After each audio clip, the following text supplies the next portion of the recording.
Berapa kos untuk pergi haji?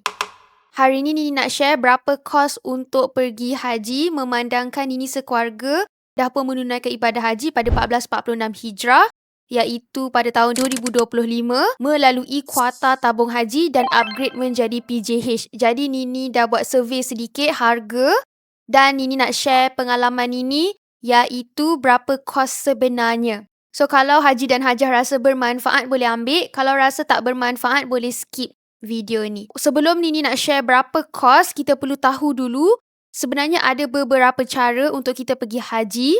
Dan yang pertama adalah melalui tabung haji, melalui visa muasasah. So, visa haji muasasah ni adalah kuota rasmi yang dikeluarkan melalui Kementerian Haji dan Umrah Arab Saudi kepada Malaysia dengan kuota rasmi sebanyak 31,600 jemaah yang mana diuruskan sepenuhnya melalui tabung haji. Jadi untuk kita dapat visa haji muasasah ni, kita perlu register tabung haji, daftar haji dan juga perlu tunggu giliran. Yang ini yang ambil masa 100 tahun lebih. So macam ini kenapa ni dapat pergi haji, sebab ibu register kami sekeluarga pada tahun 2009. So register tahun 2009 dapat pergi 2025. Ambil masa berbelas tahun nak tunggu. Tapi sekarang disebabkan lagi ramai penduduk, lagilah lama perlu tunggu giliran. Tapi tak apa, boleh buat rayuan ataupun kita boleh melalui PJH. Macam ini dapat haji muasasah dan upgrade melalui PJH. Ada juga sesetengah jemaah yang belum sampai tahun giliran tetapi nak cepat dia melalui rayuan. So rayuan tu tadi, you boleh melalui PJH iaitu pengelola jemaah haji yang register under tabung haji untuk memproseskan rayuan tersebut dan kos dia akan jadi lebih tinggi. Dan yang ketiga adalah visa mujamalah dan visa furadah yang mana dikeluarkan oleh Arab Saudi sendiri. Dan yang ni selalunya PJH tak promote sebab tak boleh promote sebab kita tak tahu berapa jumlah ataupun kuota yang diberikan kepada jemaah-jemaah. Dan ni memang kena kenal orang dan juga kena ada modal sebab nak pergi melalui visa mujamalah sangatlah tinggi. Dan walaupun you bayar mahal, you akan dapat basic sahaja. Ini daripada kawan-kawan yang pergi, diorang share pengalaman diorang. Ini adalah kadar bayaran untuk haji setiap kumpulan yang mana terbahagi kepada 3, B40, M40 dan T20. So kalau tengok dekat sini untuk tahun 2026 sama macam tahun 2025, iaitu untuk golongan B40 harga dia RM15,000, M40 RM23,500 dan T20 RM33,300 untuk seorang. Ini perasan kumpulan-kumpulan ni berdasarkan kita punya taxpayer. So at least kita kena ada RM33,300. Kalau untuk orang yang nak buat rayuan, you kena prepare lebih lagi sebab you under PJH. PJH boleh go up to 250k. Ada yang 300,000 kalau you ambil package-package yang tinggi. Package yang tinggi bergantung kepada location, which is berapa jarak antara hotel kita dan juga Kaabah. Itu adalah perbezaan yang sangat ketara, and sama ada you upgrade ataupun tak PMN, iaitu untuk hari masyair, hari kemuncak haji. Sama ada kita ada ruang untuk berehat ataupun tidak. So itu adalah antara perbezaan kalau you upgrade dan tidak. Kalau tak upgrade, you just ikut itinerary tabung haji sahaja. Nini nak share macam mana Nini dapat kumpul kos pergi haji dan dapat tampung satu keluarga plus kita upgrade. So memandangkan kita memang dah ada planning sebab kita register haji tahun 2009. Which is kita memang dalam kepala otak ni dah set mindset kita yang kita akan pergi haji pada tahun 2025. You have to do planning. You kena ada strategi. Sebab untuk you kumpul bukan amount sikit-sikit. Quotes yang Nini suka adalah failing to plan is planning to fail. Kalau you tak ada plan dalam kehidupan you, you tak ada objektif, you akan rasa hidup ni sekadar hidup. You tak ada motivation, you tak akan keluar daripada comfort zone, you tak akan rasa ada inisiatif nak buat itu ini, you akan rasa macam biasa-biasa je. Tapi kita, kalau boleh dekat dunia ni you nak maksimum kan, supaya after life pun you akan dapat maksimum juga. So, itu adalah antara yang Nini rasa, kalau you dah tahu apa yang you nak, you kena ada plan. Tapi kalau you tak ada plan lagi, start planning apa yang you nak buat dengan kehidupan you. And Nini ada buat research sikit and Nini ada terjumpa satu information tentang emas. Yang mana dia buat perbandingan kos haji dalam RM dan juga emas. Bila compare, walaupun kos haji meningkat tetapi grammage yang you simpan tu dapat tampung kos pergi haji ataupun umrah lah. So, memandangkan yang ni kita nak pergi haji. So, Nini ikut carta tu, yang mana dalam mindset Nini kena simpan aset emas. Sebab apa? Sebab bila kita start menyimpan emas, dia adalah satu penyimpan aset yang baik. Dia dapat elak daripada inflasi, plus dapat tampung walaupun kos semakin meningkat. So, Nini dah recreate satu carta baru, which is this one. Kalau tengok dekat sini, kos 2019 hingga tahun 2026. Kos pada tahun 2019, kos haji RM9,980, iaitu pada waktu itu, harga emas 1 gram RM198 sahaja. So, anggaran you perlukan 50 gram untuk mampu pergi haji.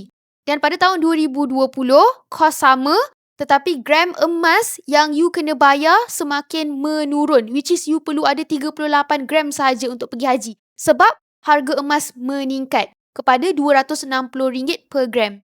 Jadinya dekat sini, kalau kita compare dengan harga hari ini, tahun 2026, kos pergi haji RM33,300. Harga emas semasa RM665 per gram. Tetapi, you hanya perlu keluarkan 50 gram sahaja. Sama harga dengan tahun 2019. Tetapi, 2019 kos dia RM9,980. Beza dengan 2026 tahun ni, RM33,300. Nampak tak beza dia? Walaupun kos meningkat, tetapi dengan adanya emas, dia dapat jadi penyimpan nilai yang sangat baik. So dekat sini jelas yang semua orang kena ada ilmu simpan emas supaya dapat capai you punya objektif. So macam ni objektif dia adalah nak tampung pergi haji. So ramai yang tanya, nak simpan dekat mana? Macam mana nak tahu tempat tu selamat? Macam Nini pilih Tome. Tome adalah jewelry company yang mana memang dah ada dekat dalam Malaysia ni 50 tahun lebih. It's a listed company dan dia launch satu apps yang namanya Gold Now Tome. Yang mana kita boleh beli, dalam tu kumpul, boleh juga redeem physical gold dan boleh juga beli secara menyimpan. Yang mana kita boleh set, kita nak deduct berapa banyak supaya capai objektif kita. Nanti ada juga mempertikaikan macam mana dapat duit tu? Of course, kita kena kerja untuk duit sebab kita ada objektif. Kita nak pergi haji, mesti kita kena keluarkan duit. So, ini adalah salah satu cara daripada kita simpan duit sahaja yang mana kos dia makin lama makin meningkat, end up tak mampu pun pergi haji. Tapi kalau kita beli emas, at least dia dapat kekalkan kekayaan kita dan still kita boleh mampu pergi haji dengan kos yang tinggi. So, Nini harap explanation ini simple and tak memeningkan. Objektif dia dekat sini adalah untuk kita mampu pergi haji. Dan salah satu caranya adalah kita membeli emas supaya walaupun kos haji meningkat, kita still mampu pergi haji. So nak beli dekat mana? Of course kita ada banyak option, mana-mana tempat boleh. Tapi bagi orang yang nak kumpul sikit-sikit, you boleh kumpul melalui apps Gold Now, Tome. Dan you boleh register free, you guna referral link yang ini. Dan untuk orang yang nak bimbingan, boleh pergi dekat group yang ini. This is all about financial yang you boleh uruskan sendiri, tapi dengan sedikit ilmu, benda ni membantu you di kemudian hari. So, macam mana Nini dapat pergi haji? Satu keluarga adalah kita register awal tahun 2009. Tapi untuk orang yang belum register, boleh register terus. Register sekarang. Dan yang kedua adalah dari segi planning financially. So, you kena plan. Okay, tahun bila dah nak pergi? So, daripada sekarang, you kena start planning. So, itu adalah antara tips yang Nini boleh share.